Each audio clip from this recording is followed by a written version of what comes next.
News کی جانب بھارت کی انسانی حقوق کی تنظیم citizen for justice and peace نے گزشتہ سال کو بھارت میں مذہبی اقلیتوں کے خلاف نفرت پر مبنی جرائم اور ظلم و تشدد کا سال قرار دے دیا۔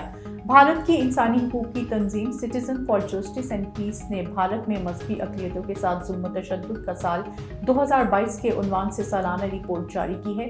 رپورٹ میں کہا گیا ہے کہ گزشتہ سال مذہبی اقلیتوں کی زندگیوں اور آزادیوں پر حملوں کے متعدد واقعات ہوئے، جن میں زیادہ تر مسلمانوں، مسیحیوں اور اقلیتوں کو نشانہ بنایا گیا تھا۔ رپورٹ کے مطابق ظلم و تشدد میں ملوث عناصر کا تعلق ہندو برادری، ہندو توا تنظیموں سے تھا۔ مسالم کرنے والے عناصر کی کارروائیوں پر ریاستی سطح پر حوصلہ افزائی بھی کی گئی۔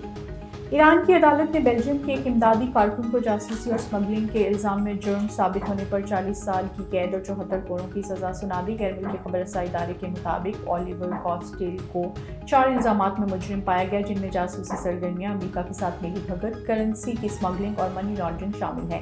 ونٹر کاسٹل خاندان کے ترجمان نے بیلجیم کے ٹیلی ویژن کو بتایا کہ وہ ایسی سزا کا تصور بھی نہیں کر سکتے۔ یہ خوفناک ہے۔ اس کی ماں کو یہ بھی نہیں معلوم کہ اسے کس جیل میں رکھا گیا ہے۔ ایک جذباتی پریس کانفرنس کے دوران اولیور کی بہن ناتالی ونٹر کاسٹیل نے کہا کہ خاندان بالکل ناخوش اور اداسی سے تباہ ہو گیا ہے۔ ہم اس ناانصافی کے نتیجے میں کچھ کرنے کے قابل نہیں ہیں۔ دوسری جانب ایران کے سول پروسیجر کوڈ کے مطابق ونٹر کاسٹیل کے پاس اپیل کرنے کے لیے 20 دن ہیں۔